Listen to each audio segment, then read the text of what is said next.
Now, to realize this economic growth, we know we need to develop a more advanced, more inclusive, more successful education system in the state of Washington. This is absolutely imperative.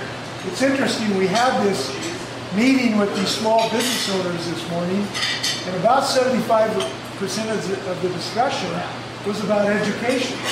They understand how central our educational success is tied to our economic success. I want to share a couple of statistics that are most troublesome to me as a potential governor. There's number one. We are 5th in the state of Washington in the number of high-tech jobs that we have. That's a great statistic. We can brag about the state about that. But we are 45th in the production of students who have the high-tech skill set to match those jobs, both on the postdoctoral engineering set and on the welding and machining set to produce working people with hands-on talent to fill these jobs. That has got to change. We have got to have an educational system that matches the skill set production with the jobs that we have today. Look, last year we had jobs, identified jobs, for 5,200 informational technologists, informational engineers in the state of Washington. We only graduated 2,000 people of our own kids to do these jobs. That has to change. As a governor, I'm going to have a statewide plan to make sure we match our skills production with that skills gap that we have. But here's the second statistic that's very troublesome to me.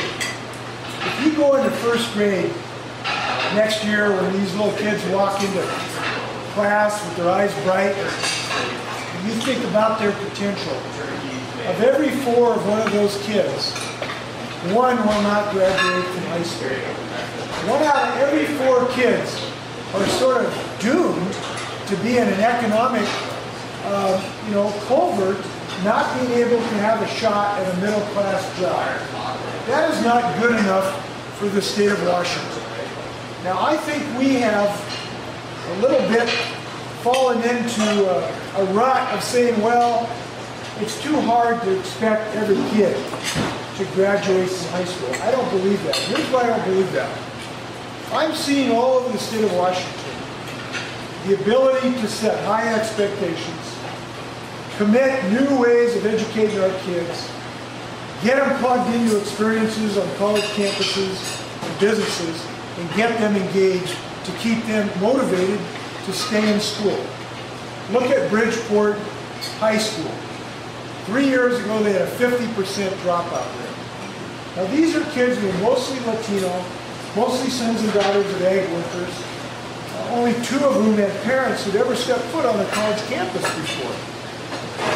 But that community decided, we're going to set an expectation that every child graduates from high school. So 3 years they did that. They engaged a program where every kid gets some college experience on the campus.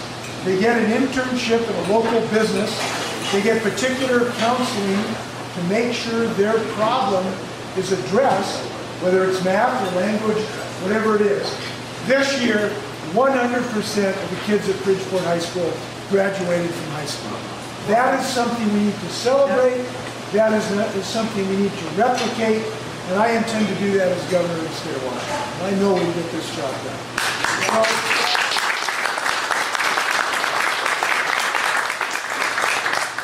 So that's gonna entail a whole suite of changes that are early child education, more mentoring for our teachers themselves, more access to STEM education, better scholarships so you can get into college. And I've got a really good plan how to do that. But first it starts with high expectation. Now the third thing I'll mention, then I'll close. Here's the decision we're going to make in the governor's race this year. It's really pretty simple.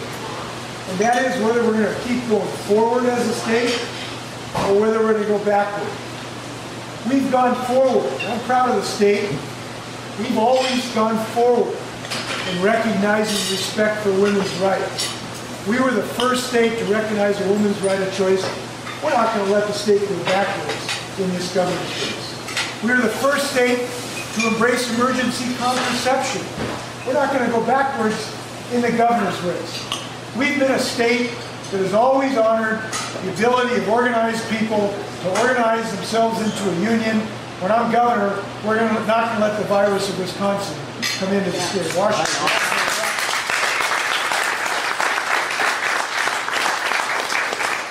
We've now gone forward on the ability to recognize Washingtonians' right to love who they want and to be committed to who they want. I'm the first person ever to run for governor of the state of Washington, saying for day one that I support equal marriage, and I look forward to winning this battle. We're not going to go backwards with my opponent in this regard. Last, we've gone forward under the leadership of Barack Obama, and I played a role to help make sure that every Washingtonian has the right to health care. And I got to tell you, I'm standing up for the right of every woman in the state of Washington who is a breast cancer survivor to be able to buy insurance. That ought to be a right that every Washington woman has. And I'll be danged if I'm going to let Rob McKenna take that right away from every woman in the state of Washington.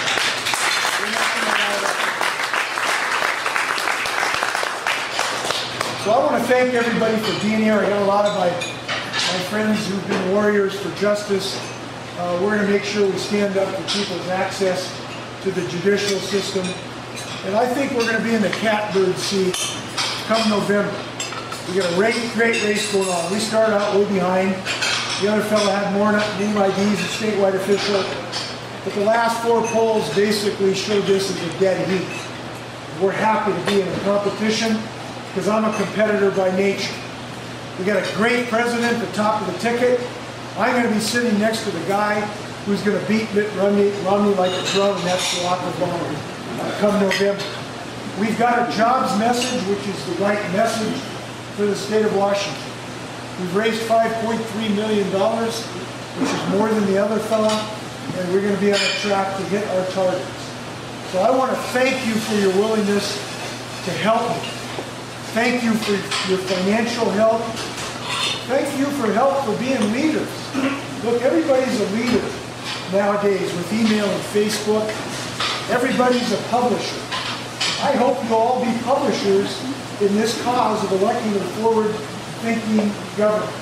I hope you'll consider going back to your offices and shoot out an email to your list as to why you're engaged in this effort. That's power. And I hope you'll join me in that effort to really spread the word of keeping the state moving forward. So thanks for being here. I want to stand for